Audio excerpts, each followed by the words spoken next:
أعوذ بالله من الشيطان الرجيم. بسم الله الرحمن الرحيم. وإذا طلقتم النساء فبلغن أجلهن فلا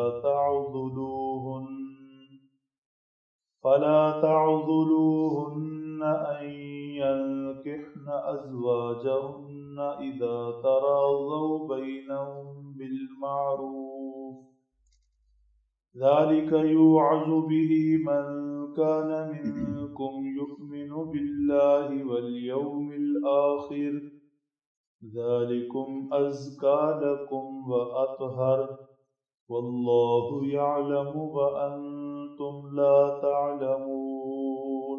صدق اللہ.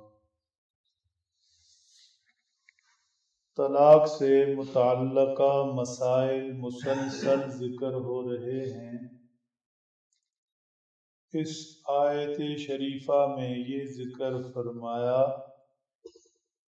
فَإِذَا طَلَّقْتُمُ النِّسَاءَ فَبَلَغْنَ أَجَلَهُنَّ فَلَا تَعْضُلُوهُنَّ أَن يَنكِحْنَ. اگر طلاق کے بعد عدت گزر گئی، عدت کی مدت کے بعد وہ خاتون دوسری جگہ نکاح کرنا چاہے، معروف طریقے سے، بھلے طریقے سے دیکھ بھال کر دونوں راضی ہوں، تو پھر کسی کو اس میں رکاوٹ نہیں ڈالنی چاہیے، اسے دوسری جگہ نکاح کرنے دینا چاہیے. پہلا خاوند انا یا غیرت کا کوئی مسئلہ بنا لے. بعض دفعہ رشتہ داری میں ایسی چیزیں ہوتی ہیں، یا اس خاتون کے بھائی، والد، کوئی دوسرا قریبی رشتہ رکاوٹ ڈال لے کہ دوسری جگہ پر نکاح نہیں کرنا، یہ صحیح نہیں.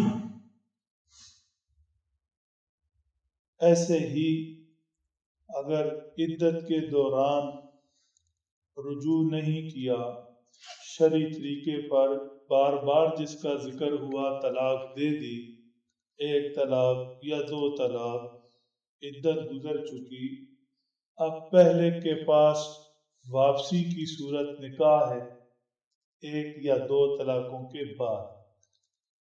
خاتون بھی واپس پہلے خامن سے نکاح کے بعد تعلق رکھنا چاہتی ہے، خامن بھی چاہتا ہے، لیکن اب خاتون کے بھائی یا دوسرے رشتہ دار رکاوٹ بن جائیں کہ نہیں ہم نے نکاح کے بعد واپس نہیں کرنی، تو ان کا یہ اصرار یا ان کی یہ رکاوٹ بھی صحیح نہیں ہے. اگر باہم رضامندی سے ہو اور معروف طریقے سے ہو، معروف طریقے کا مطلب جو معاشرے میں رائج ہیں، جو شریعت نے ضابطے بتائے ہیں، ایسے نہیں کہ ادھر سے طلاق ہوئی اور ادھر سے عدت کے دوران ہی کہیں دوسری جگہ نکاح کی بات شروع ہو جائے، نکاح شروع ہو جائے، ایسے نہیں. اور ایسے بھی نہیں کہ گلی میں چلتے پھرتے کسی بندے جس کا کوئی تعارف نہیں یا جس کا ایمانی اخلاقی اعتبار سے کوئی بیک گراؤنڈ نہیں، تو اس میں اصرار کرے کہ میں نے یہاں نکاح کرنا ہے، یہ بھی نہیں.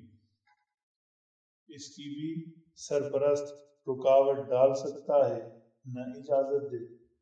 ہاں معروف طریقے سے ہے، بھلے طریقے سے ہے، کوئی اس کے اندر بظاہر ایسی خرابی نہیں، پھر عزیز و اقارب کو چاہیے کہ نکاح ہی کو ترجیح دیں، بہر صورت باعزت نکاح ہو جائے. فرمایا یہ نصیحتیں اس کے لیے ہیں جو آخرت پر اور اللہ پر ایمان رکھتا ہو. ذالک یوعظ بہ من کان منکم یؤمن باللہ والیوم الآخر. اللہ پر ایمان رکھنے کا مطلب میں اللہ کا بندہ اور اللہ کے حکموں کا پابند. مجھے زندگی گزارنے کے حوالے سے نکاح شادی ہو یا کچھ اور، جو طریقہ اللہ نے بتایا میں اسی پر چلوں. اور آخرت پر ایمان کا مطلب کہ میں نے یہ زندگی گزار کر اللہ کے حضور پیش ہونا ہے اور اپنی اس فانی زندگی کا آخرت میں نے حساب دینا ہے۔ اللہ پر ایمان، آخرت پر ایمان، یہ اللہ کے حکموں کا پابند بناتا ہے۔ اللہ پر ایمان، آخرت پر ایمان اللہ کی نافرمانی سے بچاتا ہے۔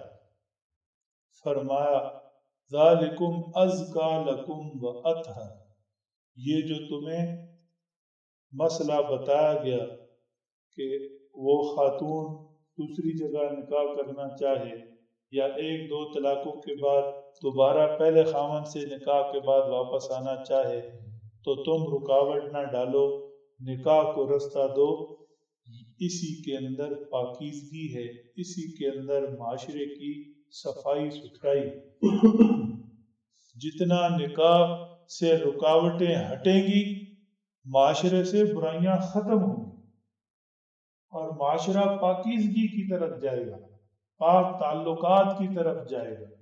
انسان کو جو خواہشات اللہ جل شانہ نے دی ہیں ان کی تکمیل اور ان کے پورا کرنے کا رستہ نکاح ہی تو ہے۔ جب نکاح مشکل ہو جائے اور نکاح کے اندر رکاوٹیں پڑ جائیں تو معاشرے کے اندر برائیوں کا پھیلنا ایک منطقی نتیجہ ہے جسے روکا نہیں جا سکتا۔ اس لیے فرمایا کہ نکاح کو رواج دو، نکاح سے رکاوٹیں ختم کرو، نکاح میں آسانیاں سہولتیں پیدا کرو۔ واللہ یعلم وانتم لا تعلمون، اللہ خوب جانتے ہیں اور تم نہیں جانتے۔ مطلب یہ ہے کہ یہ مسئلہ بتایا گیا کہ نکاح میں رکاوٹ نہ ڈالو، یا دوسرے احکامات جو اللہ نے تمہیں دیے وہ اس بنیاد پر دیے کہ تمہارا نفع نقصان، ایک تو مالک خود اللہ ہے اور پھر جانتا بھی اللہ ہے کہ کس چیز میں تمہارا نفع ہے اور کس چیز میں تمہارا نقصان ہے۔ نہ تم اپنے نفع نقصان کے مالک ہو اور نہ تم اپنے نفع نقصان کو جانتے ہو۔ مالک بھی ہم اور جانتے بھی ہم ہیں۔ اس لیے جو بھی مسئلہ بتائیں، جو بھی حکم ارشاد فرمائیں، تمہاری سمجھ کے اندر آئے یا نہ آئے، ایمان رکھو کہ میرا نفع، میری کامیابی وہ اللہ کی ماننے میں ہے۔ میرا نفع اور میری کامیابی وہ اللہ کے حکموں کو پورا کرنے میں ہے۔ واللہ یعلم وانتم لا تعلمون، اللہ جانتے ہیں تم نہیں جانتے۔ اللہ سمجھ دیں، عمل کی توفیق۔